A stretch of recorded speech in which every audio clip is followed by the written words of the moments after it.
Et oui, là, je suis en train de vous faire un reportage de Jérusalem. Et le pilier que vous voyez derrière moi, c'est le pilier du roi David. Et là où il a été immortalisé. Et c'est intéressant, ce bien-être ici à Jérusalem. C'est absolument impeccable.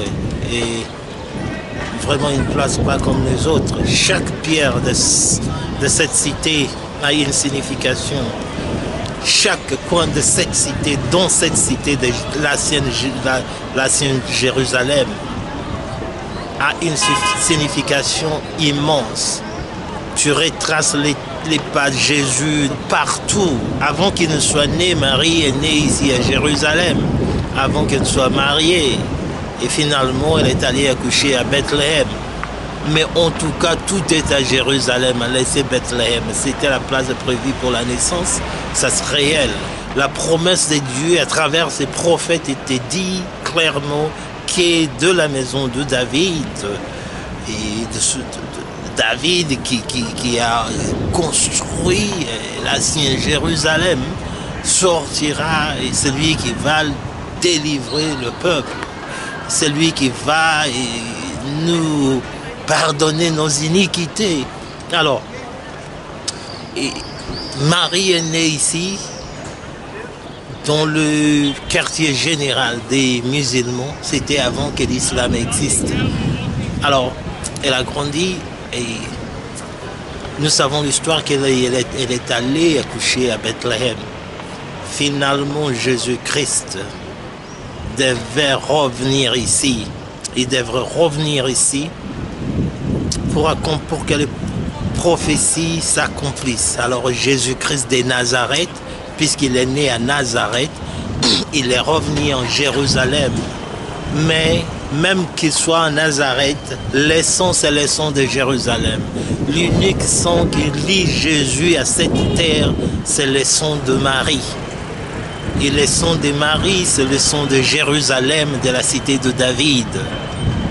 L'unique goutte de sang qui lie Jésus-Christ à notre terre, c'est le son de Marie.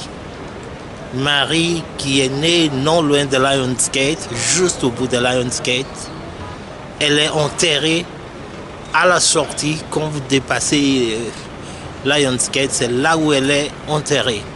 Jésus-Christ, avec sa liaison avec Jérusalem, c'est ici que tout devrait s'accomplir. Et quand il est revenu, et c'est ici qu'il a commencé à déclarer que non, il est celui qui devrait venir.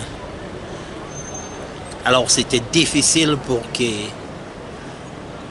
Israël, l'ancien, digère ce message, comprenne ce message. Alors, il devrait être jugé. Je suis allé dans la place où Pilate jugeait Jésus-Christ. Et je crois que ça sera attaché ici, vous allez le voir. Alors, où est-ce qu'on l'a attrapé? Il est sorti de l'ancienne cité ici pour aller prier. Mais c'est intéressant. Et comment il est sorti? Il est sorti de Jérusalem, il a traversé Gethsémane, il a traversé la vallée de l'ombre de la mort, il a passé par là où on a enterré les prophètes. Avant d'arriver là où on a enterré les prophètes, c'est là où il a laissé ses disciples pour dire non, vous voyez ici, et lui, il s'est en allé tout seul. Alors quand il est arrivé, il est allé dépasser là où on a enterré les prophètes.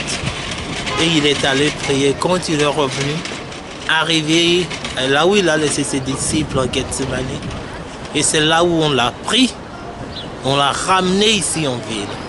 La prison où on a gardé Jésus temporairement, je vous l'ai montré, c'est là qu'on l'a jugé, on le jugeait, on le remettait, on le jugeait, on le remettait, puisqu'il était sous arrestation.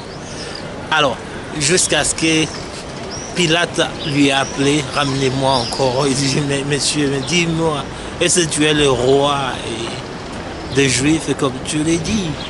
J'ai le pouvoir de te délivrer ou de te faire mourir immédiatement.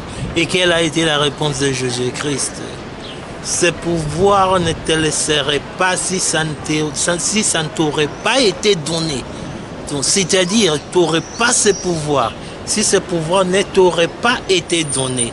Donc ne croyez pas que quand vous avez un pouvoir, c'est-à-dire vous êtes au fond, tout pouvoir est donné de quelque part. Ceux qui dirigent des pays, passent des votes.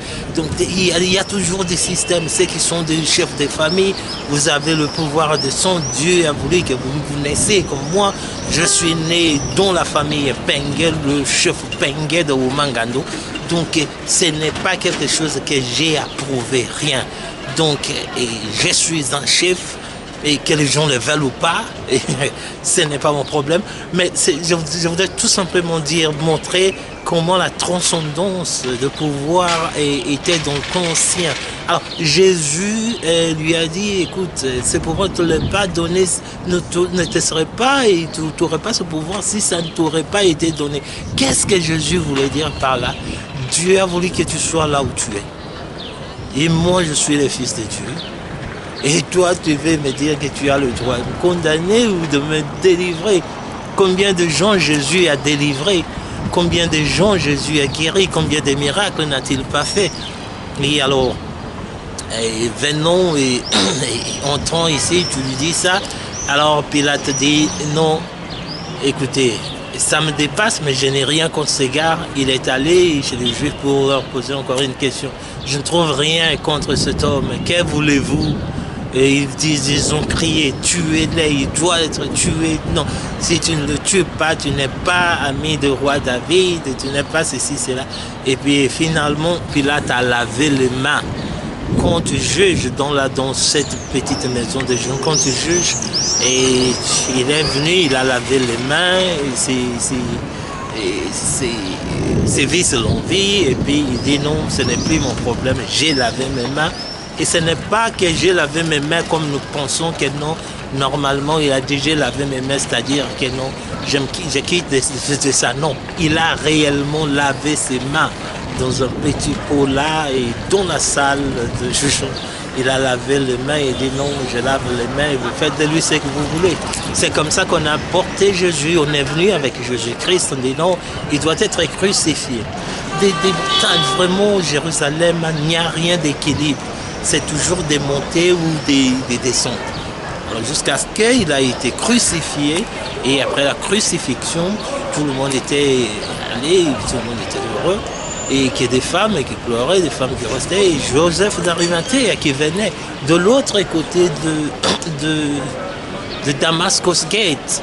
Et il est venu, il y a beaucoup de jardins là-dedans. Quand vous arrivez à Damascus Gate, vous allez voir qu'il y a des jardins. Et il est allé par là, et c'était un riche, et il a acheté des caves et une place pour s'enterrer dans la cité. Dans la cité, on n'enterrait pas n'importe qui. Le roi David est enterré, c'est là où on enterrait le roi. Tout le roi, David, Salomon, beaucoup de rois. Il n'y a que quelques rois qui se sont fait enterrer non loin de la site, de lieu le plus saint. Et Dieu a finalement dit à un prophète que non, écoutez, et il commence à faire des deuils à tel point que ça ne respecte plus le lieu le plus saint, puisqu'il brûlait beaucoup de trucs qu'il ne fallait pas brûler pour des deuils, qu'il ne fallait pas brûler près de lieux le plus saint, du milieu sacré, là où l'arc d'alliance se trouvait. Alors on les enterrait tous là-bas, et dans ce coin, Salomon, David et tous sont enterrés là. Et alors, Jésus-Christ est enterré dans la cité de l'ancienne Jérusalem. Il est ressuscité dans la cité de l'ancienne Jérusalem et après sa résurrection, l'accolade ici, ce ne sont pas des disciples qui sont venus voir, c'était des femmes. Et je m'imagine moi-même en voyant ces milliards de couloirs et qui sont venus le matin, parfois j'étais jusqu'à environ 22 h, tu marchais dans le Western Gate Wall, mur de lamentation reste toujours ouvert, des gens continuent de prier. Et je m'imagine que quand elle venait le matin, il y a Donc c'est comme ça qu'on a trouvé Kedon. Et les gars est sorti et la mission est accomplie. Et ce sont des anges qui disaient, et femme, pourquoi cherchez-vous celui qui vit parmi les morts? Alors, et en venant, et on leur a dit que non, il est allé de l'autre côté, vers Galilée, donc c'est à Samarie, vers Galilée, où il veut que vous le trouviez. Alors les disciples ont quitté ici et allaient, et parfois en allant, il y a des disciples qui l'ont vu, ne croyant plus que c'était lui, il a plus l'air à poser la question, de quoi vous inquiétez-vous? Et c'est son bon, ils disent, notre maître a été crucifié, on a mis le corps dans le cave, et le corps était disparu. C'est comme ça, vous savez le reste de l'histoire, jusqu'à ce qu'ici à Béthanie, et il a fait son ascension. Et comme je vous ai déjà dit, à Béthanie, j'ai déjà été. J'étais là hier à Béthanie, où j'ai interviewé ceux qui détiennent la clé de la place d'Ascension de Jésus. Et les gars m'ont expliqué, mais il m'a expliqué en anglais. Et c'est une longue histoire de comment ça a été. La place a été démolie et par les gens qui faisaient de croisades de l'Europe.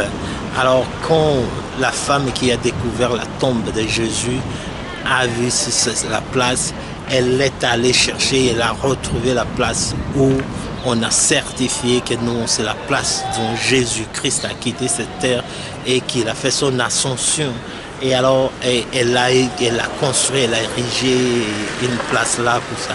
Et quand les musulmans ont attaqué Jérusalem, parce que les musulmans ont pris tout Jérusalem, ils ont complètement pris, ils ont rendu le milieu saint, le lieu absolument saint. Et dans la place de l'ascension de Jésus-Christ, ce sont eux aussi qui ont d'ailleurs réérigé, sécurisé. C'est pourquoi, donc, dans la place de l'ascension de Jésus, vous voyez ce petit truc de dôme en tête là, ça a été construit, ça a été fait par les musulmans. Alors, tellement que les Romains sont venus le sécuriser au deuxième lieu, c'est-à-dire avant les musulmans, c'était des Romains qui étaient ici. Alors, les musulmans maintenant ont construit une petite mosquée attachée à la place d'Ascension de Jésus, qu'ils appellent mosquée d'Ascension. Ils ne veulent pas aller prier dans la place où il a fait son ascension, tout simplement puisque les Romains faisaient des statues d'animaux avec des têtes d'hommes.